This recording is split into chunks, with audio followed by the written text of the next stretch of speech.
and it's the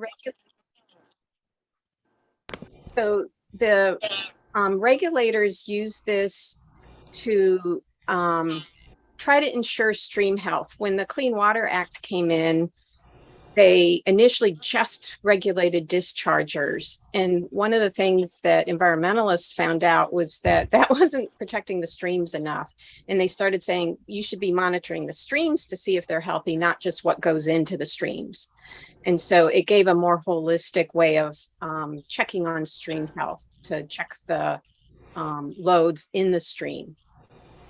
And the regulators propose different rules, and then we respond to them to say whether we think they're going to be effective or not. But it motivated William Penn to put a little bit of extra money into this watershed to make sure that the decisions were based on science and something that would actually help the stream instead of just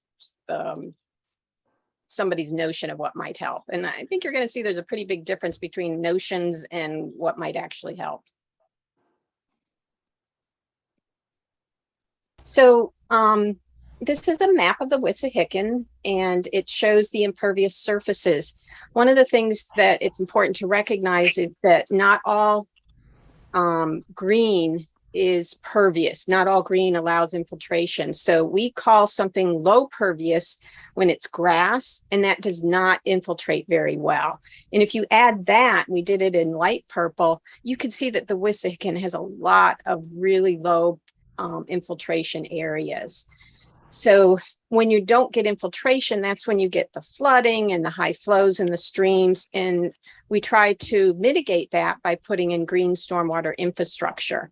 And Erin was just talking about some projects that are going in. I want to make this a little bit interactive, and I'd like to ask you, how much of the Wissahickon do you think is covered by captured by green stormwater infrastructure right now? So do you think it's around 5%, 10%, 25%?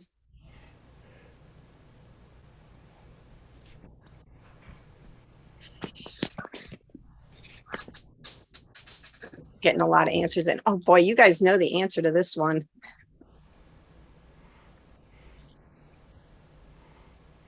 Got 2 more people to respond, and I don't know if I might be one of them. I don't think I get count. Oh, I might count. I'll give it about 10 more seconds, and then we'll show you the results.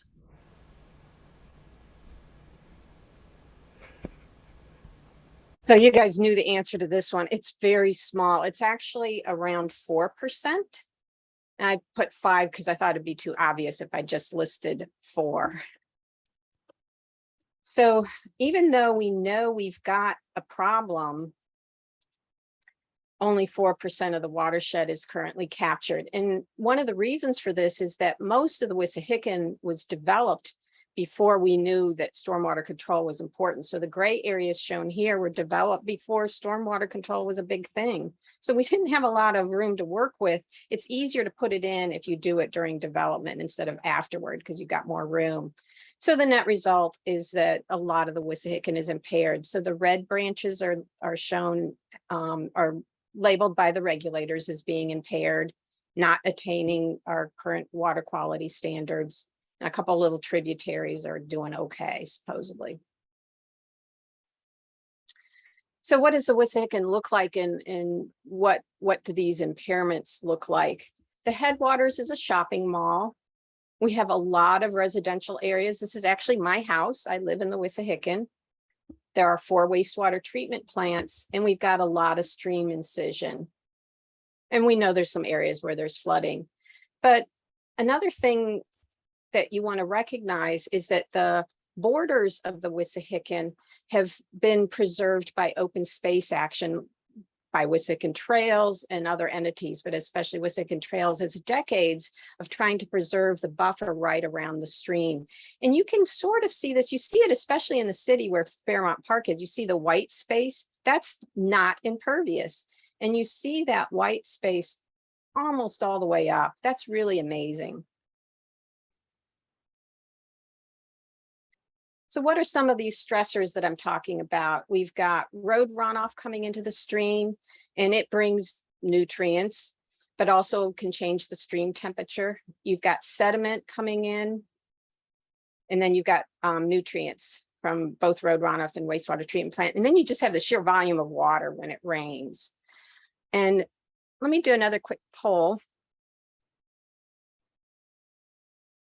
Which of these do you think is the most important impact on stream impairment? What created those red lines on those maps?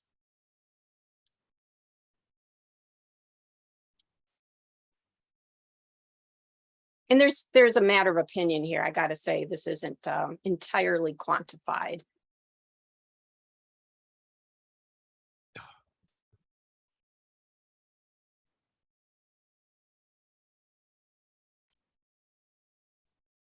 Okay, let me share the results. So these are a little more all over the place. So we've got all about the same is pretty popular, and stormwater volume is pretty popular. And then just a few people, like one or two, want to list one of these others as the most important.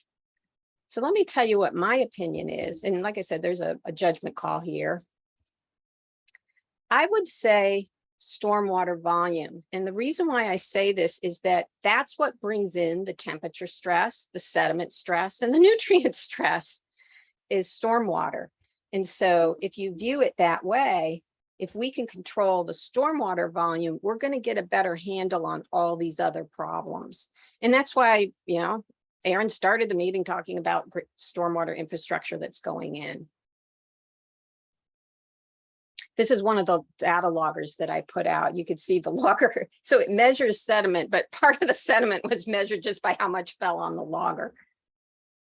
It was bad at that site. So the previous monitoring strategy before that influx of funding by William Penn Foundation was focused on the 2 USGS gauges in the middle of the watershed and then at the mouth.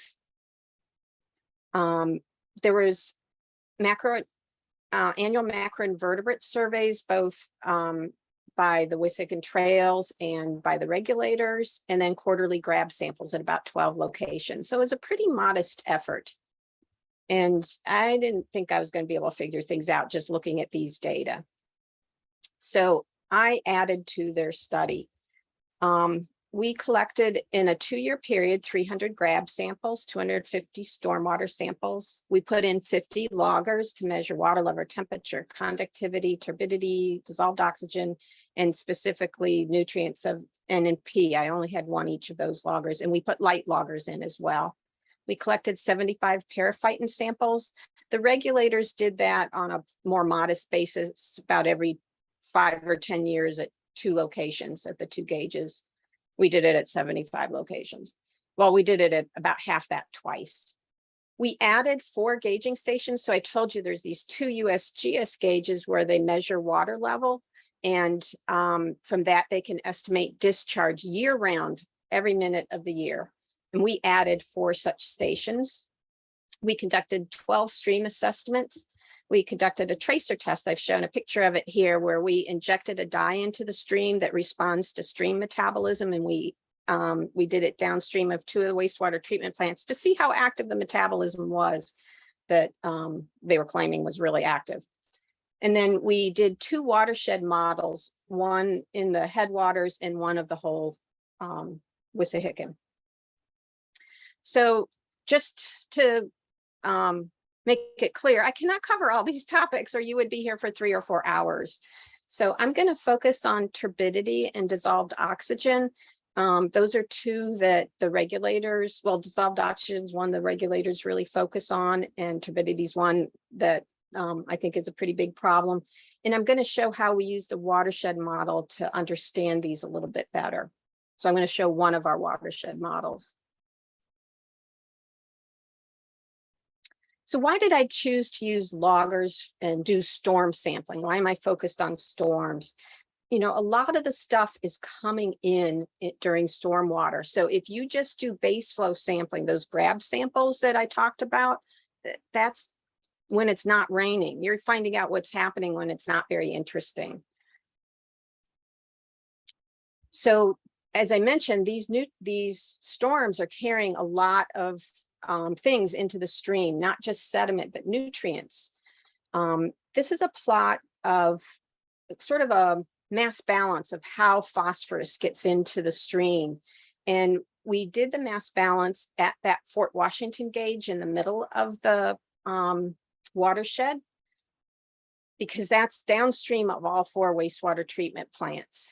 And if you do a mass balance there, you can see which wastewater treatment plants seem to be contributing most of the phosphorus or equal amounts. But you also see that the stream itself dilutes these. There's some times of the year where the dilution almost makes up for how much they're putting in. And here's a time of year where the dilution isn't happening. But this is when it's not storming. We took out all storm data. If you add the storm data, then sometimes the storm is up here on top and it's adding to the nutrients. So there's certain times a year where the wastewater treatments aren't the only source. If you do, this is simply algebra here. We just looked at the concentrations at that gauge and how much each wastewater treatment plant reported monthly, and we did it by mass balance. Whatever was left was coming in from the stream. So storms are pretty interesting. The other reason why we use loggers and do storm sampling is because some signals shift up and down daily. Dissolved oxygen is one of them, temperature, and both of these are related to light and temperature. So if we only grab a sample periodically, we're going to miss this signal. We need loggers. So I'm going to start with the sediment study, but let me pause and see if anybody has any questions. Just, I don't want to barrel on.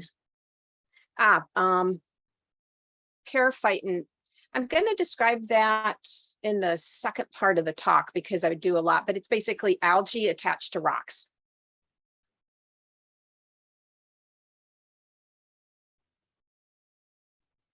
Okay, I'll just continue then.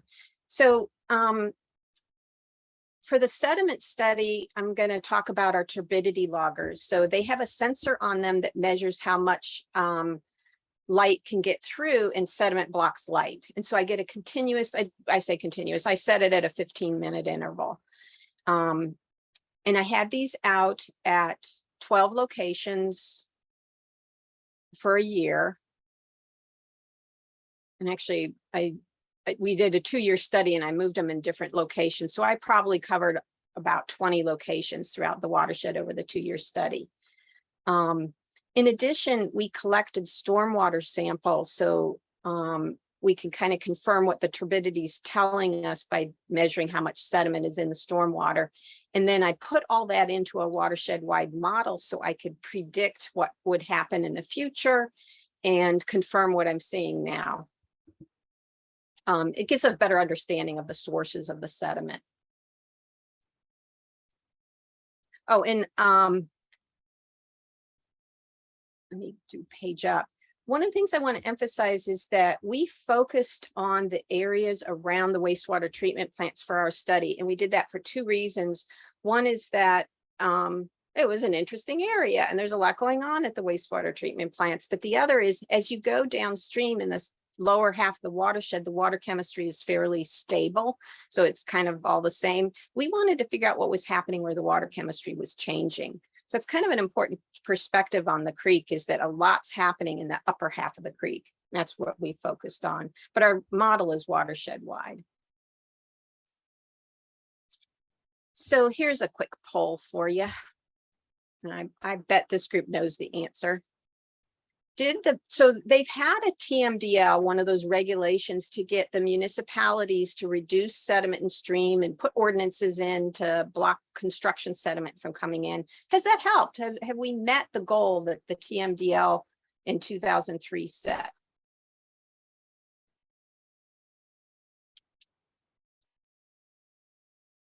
That's a long time ago, almost 20 years we've been working on trying to reduce sediment.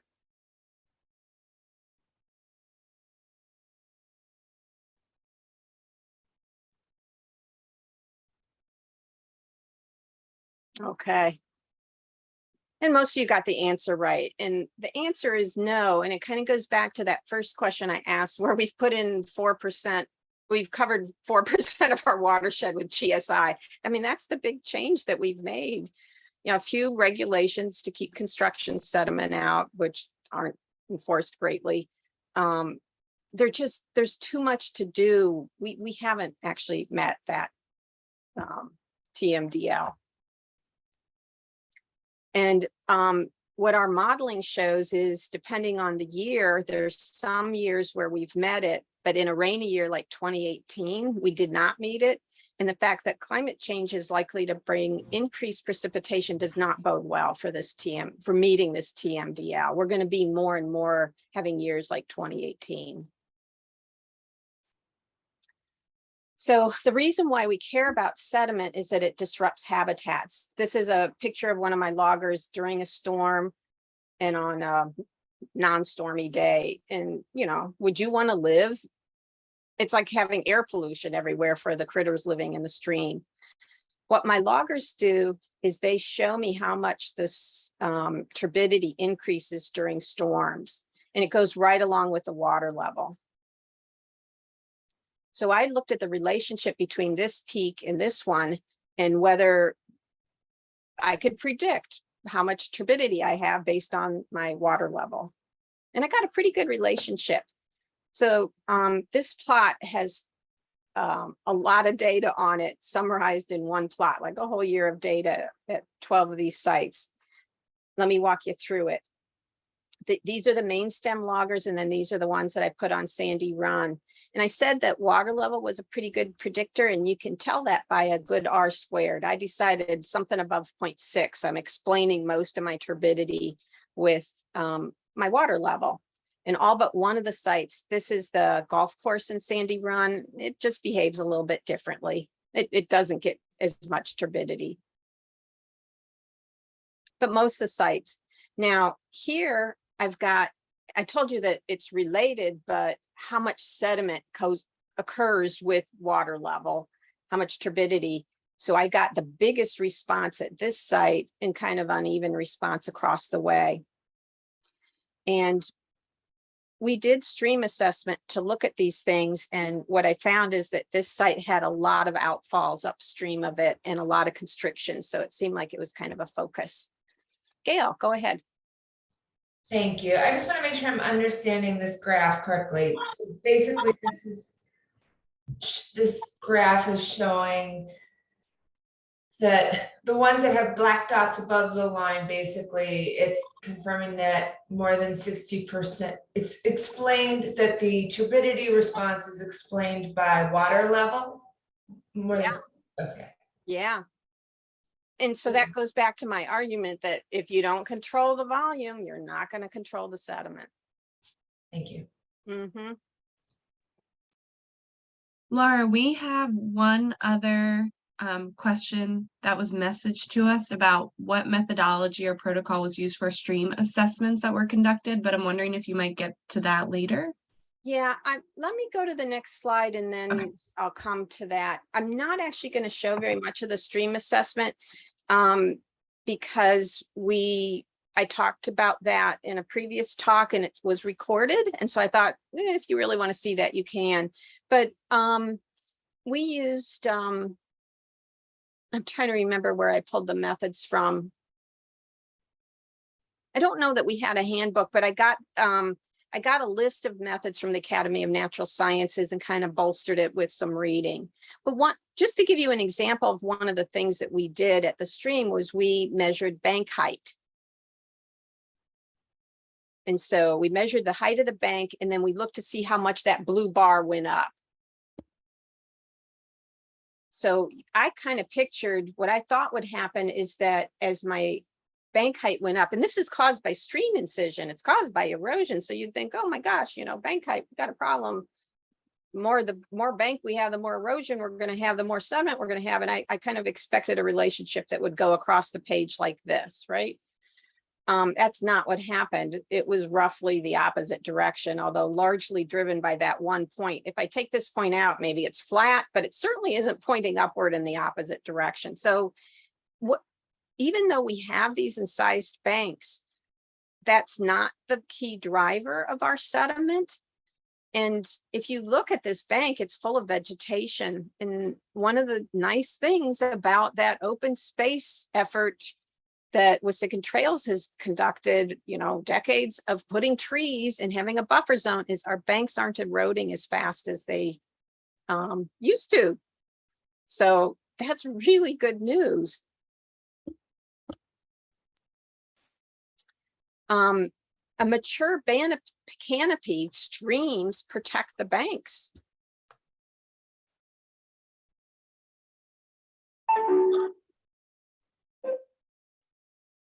Yeah, I'm looking at, yeah, I'll talk about there's a question in the chat about retrofitting stormwater controls. I'll show you, I'm going to answer that question. Yep. But I'm not going to talk more about stream assessment. You can look at all of the rest of the efforts in a previous talk that I gave that Aaron recorded. But if you look at the Wissahickon Creek with its mature canopy, and I'm going to name names here, Pennypack Creek, this section of it anyway does not. We measured bank erosion. This is some master watershed stewards measuring bank erosion. We didn't see any erosion on this bank. They monitored for a year and there wasn't any. I measured between 2 and 5 centimeters of erosion on this bank. It makes a difference. Keith, you've got a question. Yeah, I'm just curious, does this offer, it sounds to me like this sort of contravenes the work we did in Upper Gwinnett to sort of flatten out and create a floodplain near the Merck campus? I don't know if you want me to get into that. That really yucky looking logger, that's where you did that. It didn't make the, until you plant that area, it made it worse. You need trees there. And I know it's part of the plan, but until you plant it, so you need to plant there. It's nice to have the floodplain connected, but it needs to be connected to a planted area. Yeah, I mean, that land is owned by Pico, and they can, they will not plant trees there because it's their power line right of way. So part of why that spot was chosen for the floodplain reconnection, and it is planted for vegetation, herbaceous vegetation, grasses and shrubs, which is all that's allowed. And it typically takes, a minimum of 3 years post in-stream restoration for reestablishment of vegetation. So it's part of in-stream restoration that it's worse before it gets better. And I would verify that. okay, it seems to me a little counterintuitive. You would think as the stream widens out and slows down, it would lose sediment, as opposed to if it's narrow and high. It is losing sediment. It's there now. It was really hard to monitor after they restored it. It was so mucky. Yeah, it is slowed down. Okay. The other thing about that is they have a lot of engineering structure below grade there. It's not just sediment as a normal stream. And I think that should hold more of the sediment in as well. In other words, it's an engineered feature. It's not like they just spread it out. Yeah, you're right. Thank you. So one of the questions that I asked, if it's not these eroding banks, where is the sediment coming from? And I think it's coming from runoff. I think it's running over the land and getting into the stream because of storm runoff. I didn't just hypothesize this. I dug holes in the ground and I buried bottles in these holes. And these bottles collect storm water. And then we went out and got the bottles after the storm water and filtered them. And I can tell you how much sediment came in that overland flow. It was a lot.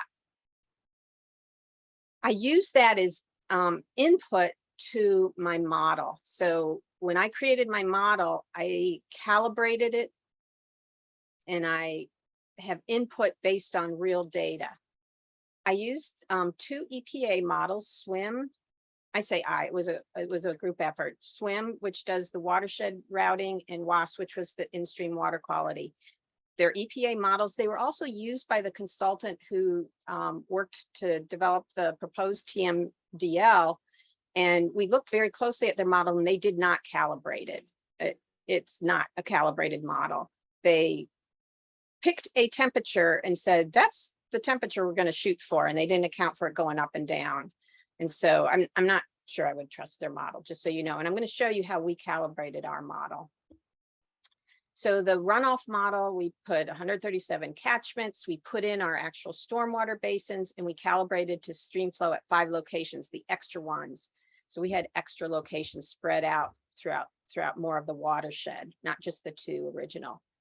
Then for the WASP model, we fed in the information from SWIM and we calibrated to high resolution turbidity data at the 2 USGS gauges. And we did that by putting out samplers during storms so that instead of just having turbidity, we knew how much TSS we had. So we've got a relationship during storms between that turbidity logger signal and actual sediment samples collected during a storm. So this isn't runoff, it's in the stream itself. What's different about our input is that we used our actual overland flow data for input, not what Pennsylvania DEP suggests. So this is the recommended overland flow component for runoff, but our data suggested it was a lot higher. One thing is that their recommendation is an average over the course of the storm, and our bottles are collecting just the first flush, which might be a bit higher. So we tried twice, 3 times, and 5 times as much sediment as the DEP recommended number. And we found our best fit was with 3 times the sediment. So our first flush is kind of exaggerating things, and this seems like a good number to land on. But if you use the PADP number, you're just not getting a very good.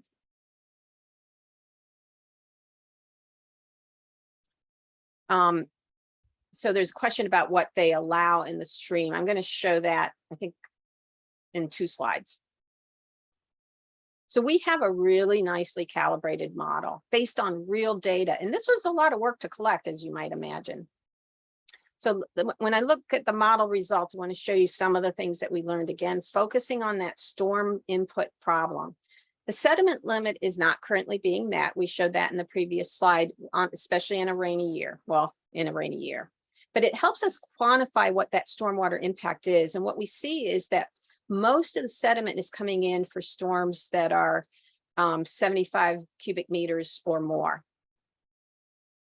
Here's an example of a storm that's that. This is the Fort Washington gauge during normal flow and flood stage. And yes, I took that picture. I was rescuing a logger that I put out because it was about ready to get flooded. And I ran out and got it before it got destroyed. Took a picture and then went home because you don't want to be out during this. But the smaller storms just aren't bringing in as much sediment, and certainly base flow and really small storms.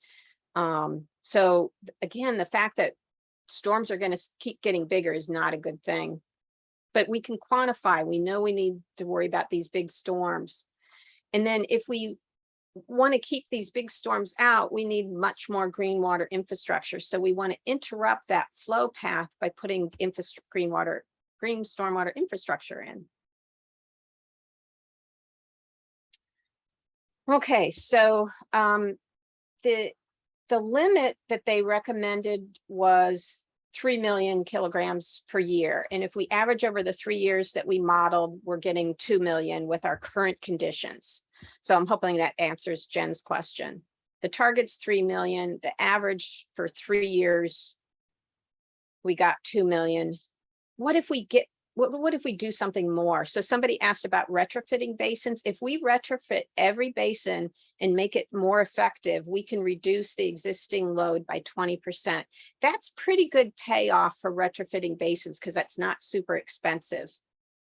That's doing things like adjusting the inlet structures so that the basins hold water a little bit longer. I don't know that we'll meet the TMDL all the time with that 20%, especially as storms keep increasing, but I think that's pretty good payoff. If we want to cut the sediment load in half, we need to put 1,700 basins in, or about 7.5 times more basins. Oh, that's a big lift. So we've got a heavy task ahead of us.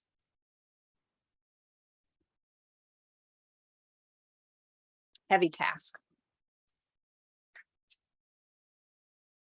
I'd like to move on to talk about dissolved oxygen and nutrients, a little bit nutrients, but I'm going to focus on dissolved oxygen and the algae. Pausing just to see if there's any questions. So what EPA suggested is that the wastewater treatment plants and the municipalities through stormwater control measures reduce their P output to the stream or P input to the stream. I guess there's two ways to think about it. And I really question whether that expensive measure could cut back on algae blooms. So I wanted to look at how nutrients affect stream health. And I did this by installing a bunch of dissolved oxygen loggers and collecting a bunch of these algae samples. In addition, we put nutrient loggers in, and I discussed that in a paper that I've published. And we did a stream tracer test. I briefly talked about that in my previous talk, and we also have a paper on that. So I'm not going to talk about those two, but it really was fun to turn the Wissahickon green for about 1 to 2 kilometers. And we did it twice. And I can tell you that the stream metabolism is not as active as you might think. We did not measure really high stream metabolism. But let me focus on the dissolved oxygen and the periphyton sampling. So a lot of EPA's attention was on these 4 wastewater treatment plants. And one question I'd like to get you to think about is, so we've got 4 plants. We've got these 2 on the main stem, and then we've got these 2 coming in from Sandy Run. If we monitor here downstream of all 4 of these plants, is that where things are the worst? I want to see what you guys think of that. So is there kind of some kind of a cumulative effect from these wastewater treatment plants? So is it causing some kind of progressive impairment?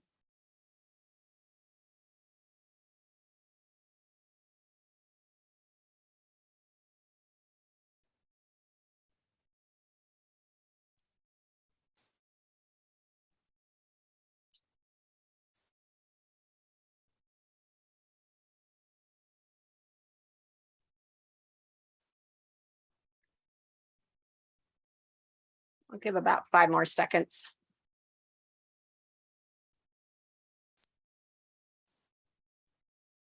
So we're kind of split on this one. Slightly more people said false than true. And I think there's sort of an instinct that the more stuff you put in, the worse things are getting. And it is false. We do not see a cumulative effect. And I think it speaks to the limits of what that impact from these wastewater treatment plant is. It's really very local, immediately downstream of the wastewater treatment plants, and then the stream kind of goes back to what it was doing before. And I think that's pretty important when you consider how much money you want to spend fixing a problem. Do you want to fix a half a kilometer problem and leave the other, oh dear, how long? I can't remember in kilometers how long the Wissahickon is. I think it's 25 miles long. So I'm just not sure it makes sense. How did the regulators start focusing on phosphorus? Their idea was that if you regulate one nutrient, you're going to stop the algae growth because it won't have that one nutrient it needs. And their whole idea came from lakes, which are a closed system. We're not in a lake, we're in a stream. And streams are much more complicated. If you were to talk to a stream person about limiting nutrients, they'd laugh at you. They'd say, what? You don't know what you're talking about. Because the nutrients are coming and going. They're coming in from runoff. They're moving along in the stream. It's just not a closed system. There's many more inputs in it. It's going to be really hard to limit a nutrient because of this complication. And that really motivated our more detailed study. We wanted to not say, apply this closed lake system to a stream. We wanted to see what was really happening in the stream. Is metabolism taking place? And that's, algae growth. So we collected a lot of algae samples, and this was triggered by a question I got during one of our meetings with the municipalities. They said, have you measured the algae? And I hadn't. I'm not a stream ecologist, but I got the Academy of Natural Sciences to show me what to do, and we went out and did it. But we didn't do it at like 6 locations 5 years apart. We did it at all the locations where I had loggers, and we did it at multiple locations within those locations. I'll show you some of this data. So you figure out whether the algae is active by measuring the chlorophyll A, which the Academy of Natural Sciences did for us. And we did not see that it was higher downstream of the wastewater treatment plants. So this is in April when the canopy's not yet come out. So you've got warmth and you've got sunshine, really active time. The main stem and sandy run, each red line is a wastewater treatment plant. Sometimes it was lower, sometimes it was higher. There wasn't a regular pattern. The highest place was Valley Green. I don't think we ever figured out why it was so much higher there. Oh yes, I think there was, oh, let me get to the next slide, and I think there may be an explanation. So one of the things that we think is that when the canopy is open, that's where you get the most algae growth. And so when we collected our samples, most people they collect multiple samples and average them together. Well, we collected samples on the banks and in the center so that we could see if it was different, and it was. 75% of our high samples are in the center of the stream where you don't get the canopy. There's much more sunlight there. So it's right in the center that high Valley Green site gets really high algae. You know, its banks are pretty normal, but most of the sites that we have a problem are in the center of the stream. Then we went back in September, and our idea was to go out before the leaves fell off in a cooler time of year. But I think the main problem that we faced in this September was it was incredibly rainy. That was the real rainy year where we had lots of sediment in the stream. I thought that those storms just wiped the algae right off the rocks. So if you want to show this stream is healthy, just go out after a rain event. It's washing out the algae regularly. This is very dynamic. I don't think you can go out at 1 or 2 locations once a year and tell me you understand what's going on with the algae.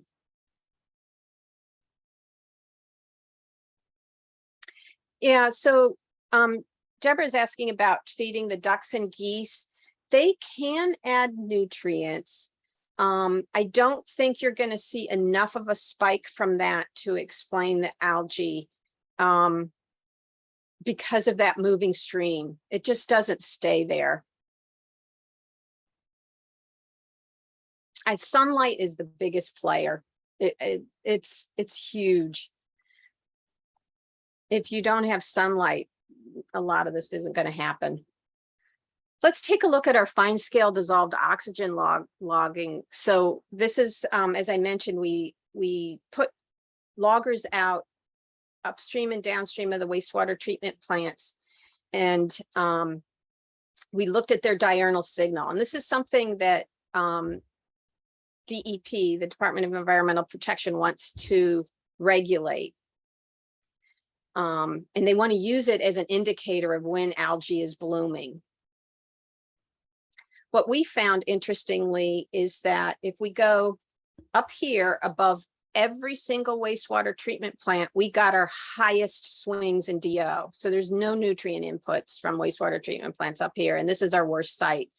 If you go downstream of the wastewater treatment plant, the DO signal calms down. And the reason is that open canopy. This is before the stream bed was flattened out and the vegetation was removed. It still had an incredibly open canopy. Daylight. So there was a question about stream metabolism. I'm hoping this figure shows what's going on. So I mentioned there's this diurnal signal in the oxygen, and the oxygen goes up in the day when algae is blooming. And when the algae dies off at night, you start consuming oxygen. And that's the threat to the ecosystem is too much of a drop because the algae bloom drives this drop. DEP just looks at these swings. What we did is we actually plugged it into an equation where we measured the rate of change of the DO to calculate the primary productivity and the ecosystem restoration, these two things.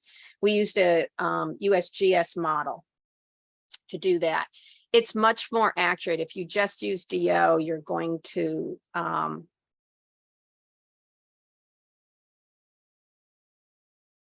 be a little bit off in your calculations. This is more accurate. In terms of how flow rate affects the DO, that's included in the K term.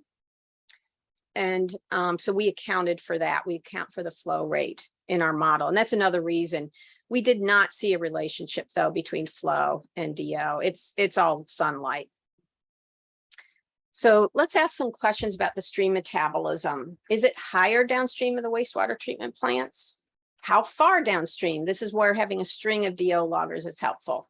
Are there seasonal effects and are there light effects? And I'm hoping to show that with our models. So we plot GPP versus ER. And when things get really busy, you're down here. And when you're kind of in a normal productivity, you're in this range. And one of the things we do in these plots is we put spring. So this is, again, your warm and open canopy because the leaves haven't come out. We put them in green dots. And one of the things you're going to see in these plots is almost all the increased activity is occurring during that brief period. We put our median concentration as a red star. So I'm going to show you a year of data at 12-ish sites upstream and downstream of the wastewater treatment plants. So it's a lot of data. We don't have 365 days of data on each of these plots because storms interrupt that diurnal signal. We can only get you a data point when we get a smooth diurnal signal. So we remove storm data. So I've arranged my data such that I have upstream of a wastewater treatment plant on this side and downstream on this side. The first data point is at 0 kilometers, and you can watch us march downstream so you can get an idea of what the separation. This is one, and we tried to separate our loggers by about 1 kilometer, but sometimes you just couldn't fit it in because of a tributary or no tree to tie it to. But roughly 1 kilometer apart upstream and downstream. And one of the things that you see is that immediately downstream, sure, there's more stream metabolism in the spring only for the most part. But by the time you get another kilometer downstream, you're back to where you were upstream. There isn't any difference between these sites and these. The only difference is immediately downstream.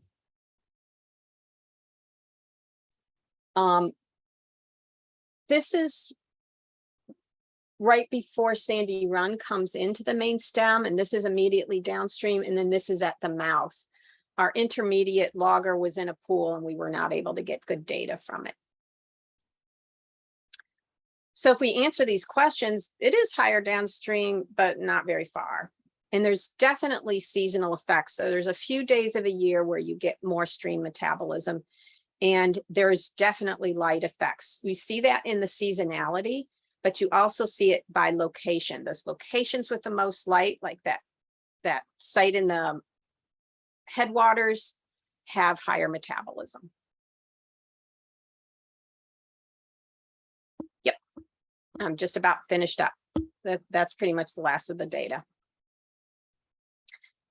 If you look at how many violations that you would get, the only sites with violations are in the headwaters. As you work your way downstream, we didn't, for the whole year, we didn't get any violations. If you do a window of sampling, the smaller your window, the fewer violations you get. And we did a whole year. So I guess my message to you here is that if you don't want a violation, let me know and I'll tell you where to put your logger and how long to put it out. And that doesn't make any sense to me. You don't really know what's going on if you say, well, put a logger out for 15 days and you don't tell people where to put it.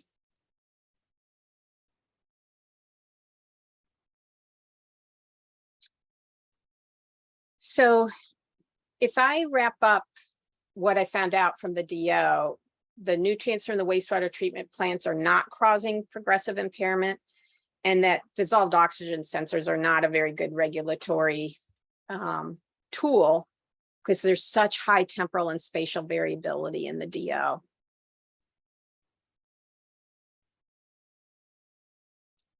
I think if we want to protect the Wissig Creek, this is kind of the message that I want to leave you with. That canopy cover, it helps with temperature. I talked about that in my other talk. It helps with sediment, as they've shown you today, and it helps with algae, as I've shown you today.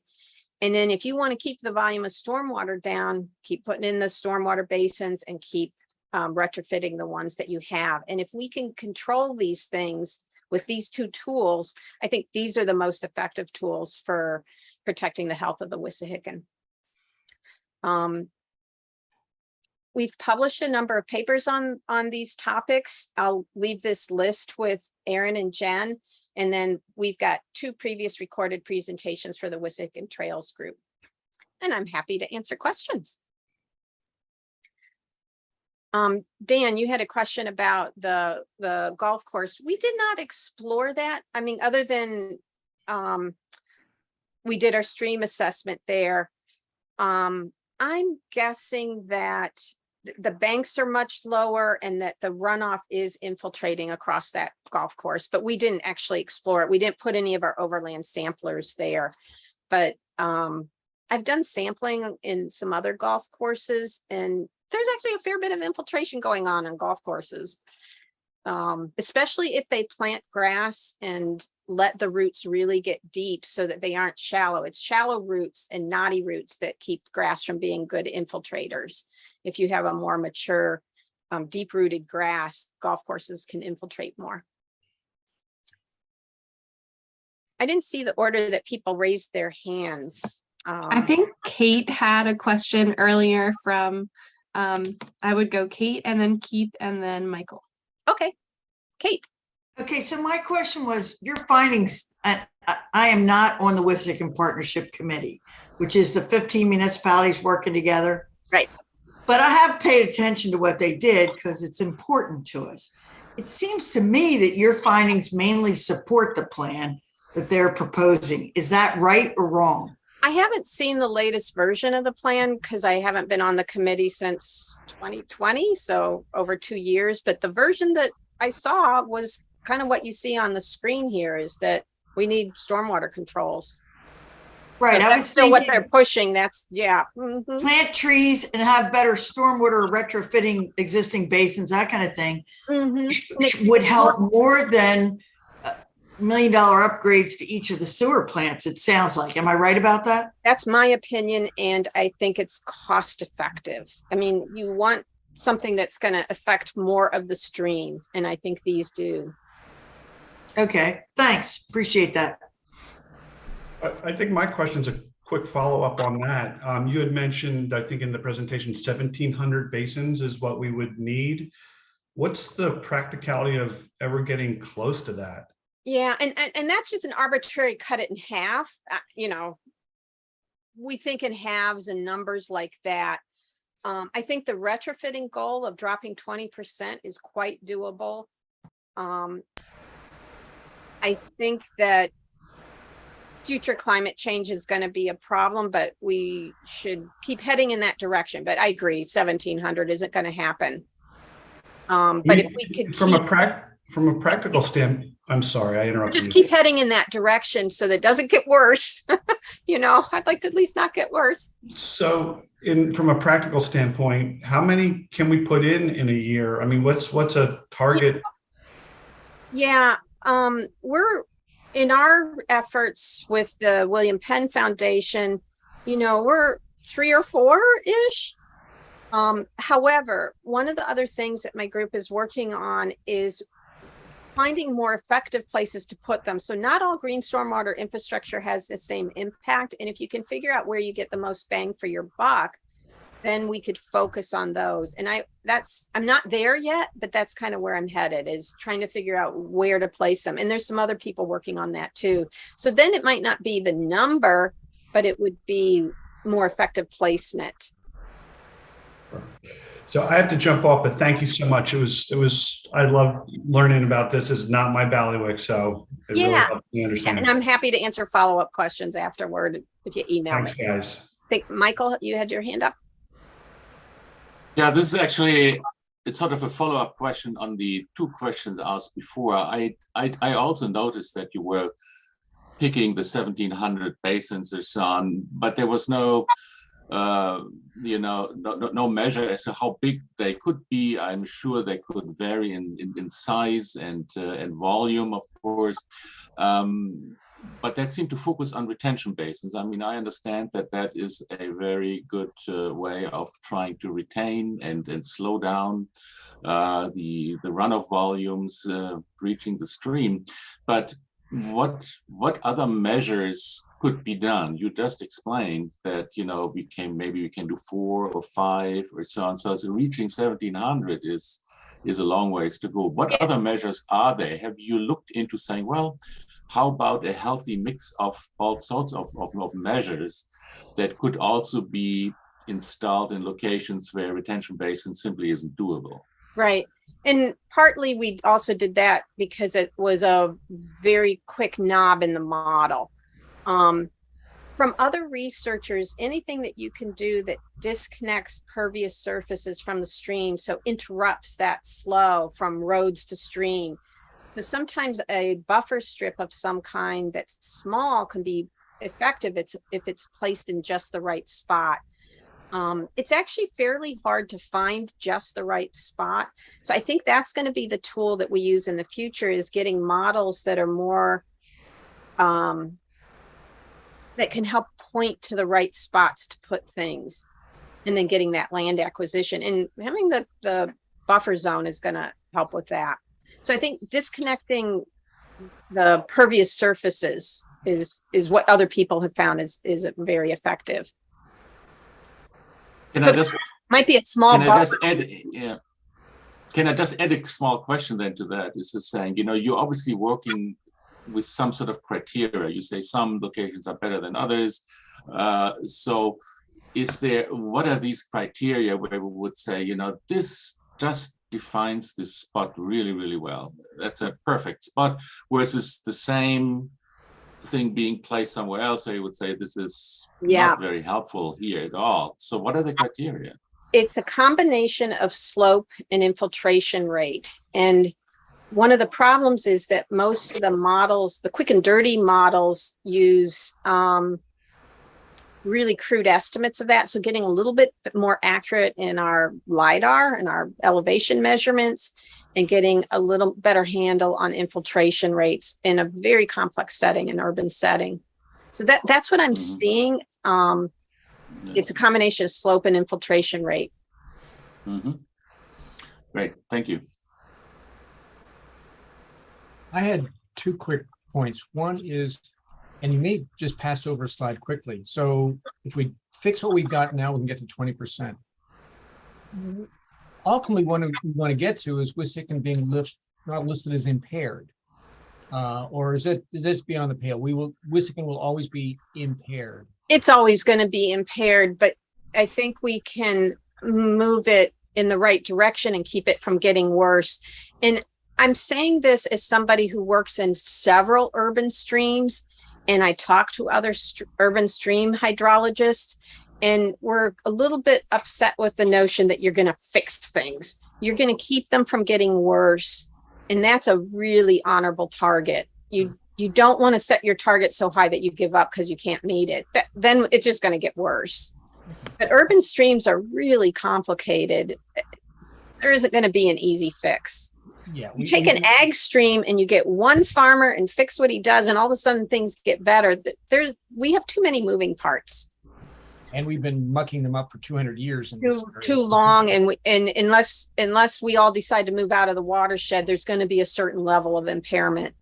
Anne had a question about basin maintenance, and for the most part, that's been a problem, but it's getting better. People realize that you need to maintain basins, and I see municipalities taking pride in them more. I've seen a real change in the 10 or 15 years that I've been working in the watershed between, just get it in and move on to, oh, this is our basin, let's keep it planted. And so I think things are changing, but you do need to keep an eye on them. Yeah, my follow-up was going to be along that line. What model ordinances should we be considering? I mean, I'm on the EAC at Lower Gwinnett, and our township supervisor, like, so what can we do? Are there model ordinances for things like new construction and retrofit, whatever, so that we there are. Do it in the right direction? Okay. Our partner, Pennsylvania Environmental Council, has a set of things about that, and I think Aaron and Jen and Gail can probably point you to those. I'm a little reluctant to talk about ordinances. Ask me a DO question, but yes, we definitely. The one that pops into my head is construction. Oh my gosh, the site that had construction had one of the worst sediment. We saw so much sediment. I think Dan had his hand up. I'm trying to. Hello, Dr. Torn. I have a question on, have there been seasonal studies done to where, like, I looked at the image with the canopy on the slide that you have posted right now, and if you take the same rainfall event at the same intensity frequency, what are the differences if that happens in the summer when you're at full foliage to when there's no foliage and you get that same storm? Yeah. What I have is just the annual average, and from site to site, the sites with the most canopy have the least DO impairment. I'm trying to think what data I would have to answer that question, because we certainly have a data. I mean, our data set was a full year and more in some places. And there's no worry. I was just curious. I'm not sure, but I should be able to answer that. I'll see if I can dig up some data. But I think your question kind of shows you that the idea of grabbing a sample is, you're not going to understand what's going on. It depends on when you grab it. Yes. And that's tricky. I would say too, if there's one more question from Debbie in the chat, and I recognize we're a little past 9:30.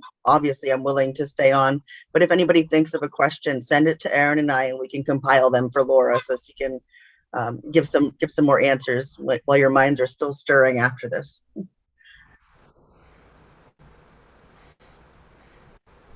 Debbie asked, I'm looking whip pain. So that the whip pain retrofit is one that I monitored. It was highly effective. They had a basin that just was mowed with grass, and they switched it over to vegetation, and I had a downstream logger before and after, and I got many fewer storms after they retrofitted. Vegetation is really effective. A vegetated basin is much more effective than a mowed one. I appreciate all of your knowledge and all of the effort that you put into gathering this. I know we've been working with you for some time, and I really appreciate you putting this together for us. And Aaron and I will compile any questions that come in afterwards. And we will also share the presentation that Laura did for staff earlier, so that everybody can see a bit more of the hard work Laura's put into this and what it's telling us about our beloved creek.